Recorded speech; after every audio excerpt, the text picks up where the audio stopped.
Hey everyone, Emmanuel here. So I'm going to be speaking to you guys about parachute breathing. So this is I made it a separate chapter in the breathwork video series.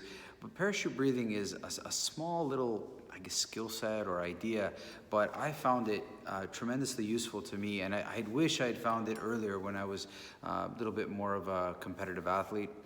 So I'll explain to you how it works. So generally, under extreme exertion. So there are some things, guys, no matter what you do, are just going to be taxing. So certain sports like hockey, rugby, football, they're explosive. Like, your shift is like a minute or two long. It's all out. And it's near impossible not to lose your breath. Okay, like if I'm going to run the length of the field in rugby, good luck. I'm going to try keep my breathing as much as I can, but unfortunately the effort at that point is going to far exceed the breathing, which really you don't want, but I get it, it happens, right? So we need to be able to understand that we try to keep our breathing always with us, but there are some things that will take our breath, and not just bad things, good things as well can take our breath away. So we want to understand how to recover that as quickly as I can. So let's say I just did a bunch of wind sprints. By the end of it, my breathing is completely gone. I'm gasping. I can't get air in fast enough and out fast enough. But what happens is, if you don't learn how to control that, especially if that effort is going to be a sustained one. So hockey player would be a perfect example. They got 2-minute shifts, whatever. They go, they play as hard as they can, they go rest for a minute, then they come back on, they play as hard as they can, they go out. So it's kind of back and forth, right? And you need to be able to break yourself, as they say, and then recover yourself and fix yourself. So this is an interesting way of using breathing as well. It's where you do an effort, like let's say I do as many push-ups as I can in a minute. That's gonna break me physically, mentally, and my breathing as well. But now I have, let's say, a minute or 2 minutes to recover myself or to get myself back. So parachute breathing, to me, or that idea of it, has really helped me recover quicker and in a more mechanical and a more I guess proper way, rather than just be random. So in the past, I would just run, or push-ups, and then and just start breathing, and then somewhere in there I would start to calm down a little bit. But what parachute breathing does is, you got to imagine when you, let's say, jump out of an airplane, and as soon as the parachute deploys, it goes big, it fills up, and it slows you down. So let's say I'm doing a bunch of wind sprints. As soon as I stop, I'm gonna wanna take a massive breath in, right? So, and then I'm gonna wanna take a massive breath out. Now, the next one after that will be big, but not as big as the first one. So it might look like, and then the third one will be big, but not as big as the first two. So it might look something like this.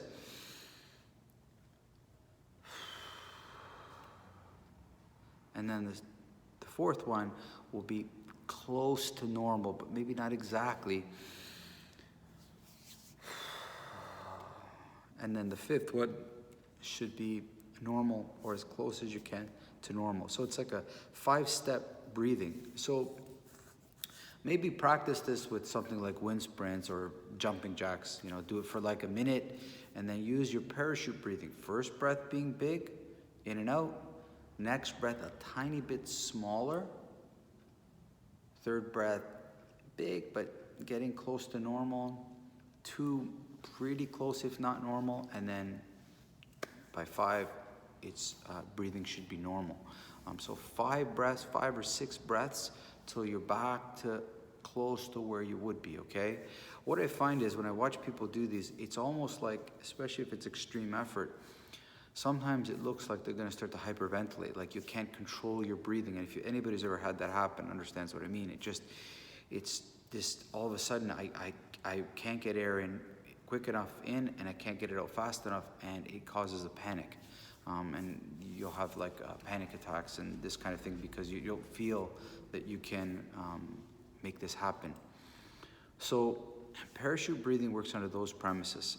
So let's say I was wrestling really hard, And we do it in class from time to time. I'll say, okay guys, 2 minutes, wrestle hard with each other. And they just start wrestling hard with each other. And of course, people tense up and they hold their breath, and then at the end of the 2 minutes, they're gasping for air. Okay guys, now you have 30 seconds or a minute, and before you go to the next partner and do the same thing. And you'll see how this activity is breaking yourself, fixing yourself. Breaking yourself, fixing yourself. You could do it on your own with breath holds, right? It could be, so I'll try it now, bear with me. So I'll take a deep breath in, and I'll hold my breath for, let's say, 20 seconds.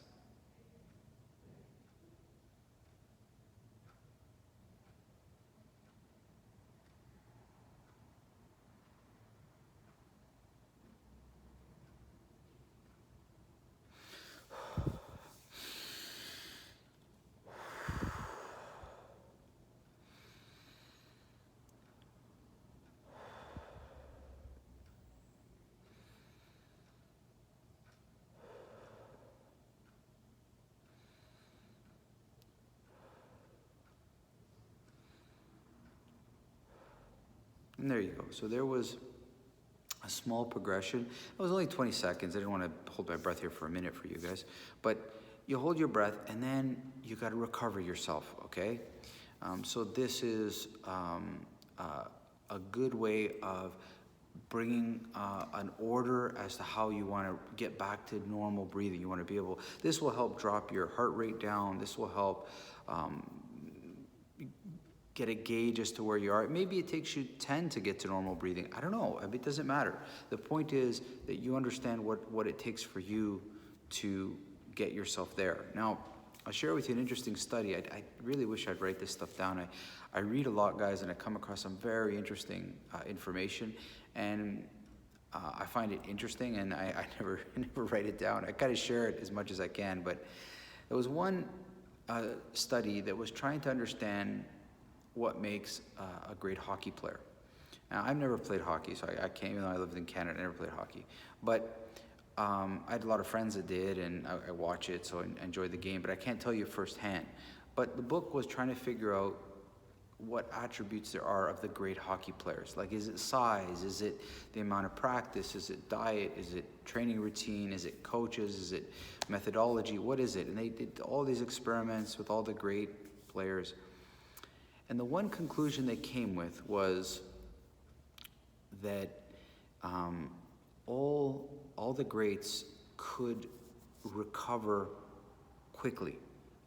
In other words, they went and played their shift, a minute, 2 minutes, whatever it was, 3 minutes, sometimes the long shifts. They would get off and they would recover themselves very quickly, because a good hockey player is going to be on the ice a lot. So they need to figure out how to recover quickly and get back on the ice and play at a high level. So it's not just recover, but I need to recover to a high level. I don't just need to be like okay. I need to be like fresh. I need to be as good as the beginning. So the first period is as good as the third period. The first inning is as good as the ninth inning. The first quarter, the fourth quarter. They're the same. You're able to play at a consistently high level of play. That was interesting. And then recently, like a year or two ago, there was a video podcast with LeBron James and his trainer. Now, I don't know who it was, but apparently they don't give a lot of these interviews.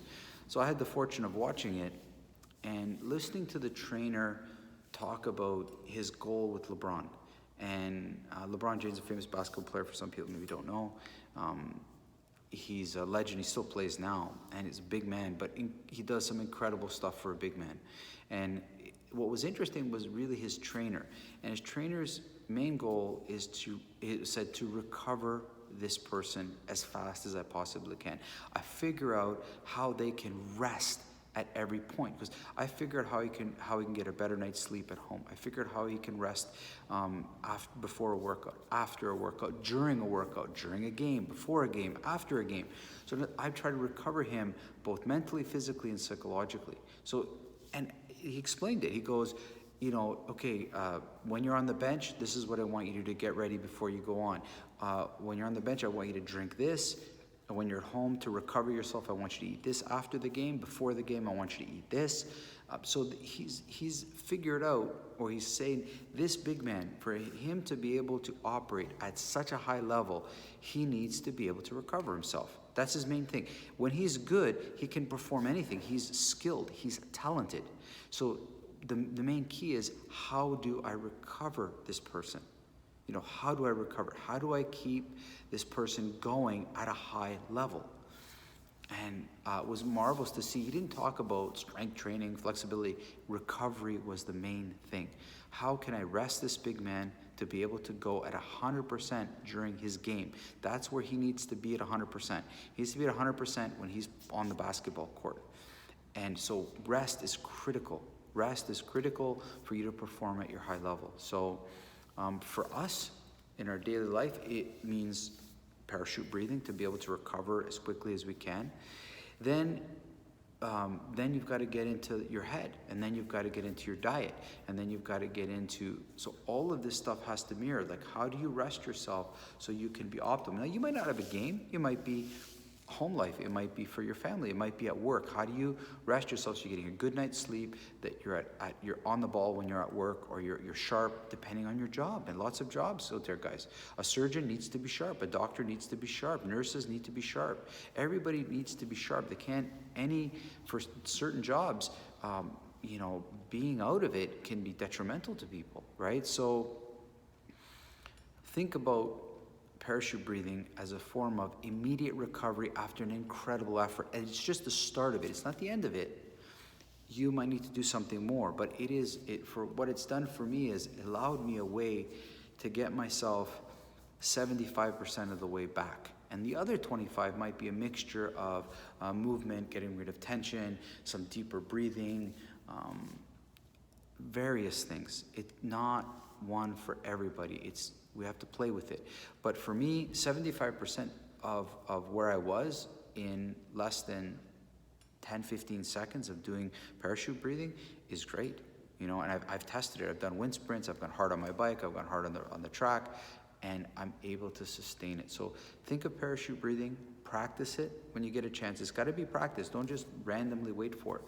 You know, do something, like exert yourself full out for a minute, and then recover yourself. And do that many times till you feel that it's second nature, that the parachute breathing happens on its own, that you understand the principles of it, and that you feel it works for you. That's important. And get to know the numbers. For me, 5 to 6 is what it is. For you, it might be 7, 10, I don't know. I doubt it will be less than 5. 5 is pretty quick, it's pretty short. And then you have to use, what's gonna happen over time is you're gonna develop something called PRE, perceived rate of exertion. You start to get a better understanding as to what 100% looks like. 100%, guys, is all out, is complete collapse, right? That's complete collapse. If you're running at 100%, I don't think you'll do very well. 100% means you won't be able to think much. You know, it's kind of like, you know, if somebody sicks a crazy dog after me and I start to run, that's gonna be 100%, because I don't wanna get bit. And I probably will not remember my breathing, I'll probably not remember my form, I probably won't remember anything I did, I'll just be so terrified. So 100%, you don't ever wanna get to 100%, but you wanna at least get to the point where you're challenging yourself at least a 7 or an 8 out of 10 in terms of effort. So you wanna really push yourself, but not lose yourself. That's a great place for growth. And perceived rate of exertion is, again, perceived, how it feels for you, right? So once you know what your perceived rate of exertion is, then you also can start to work with better parachute breathing and recovering from extreme efforts, which happen from time to time in training and can teach us a lot. So think about parachute breathing, and I'll be back with some more nifty little breathwork tips. Take care.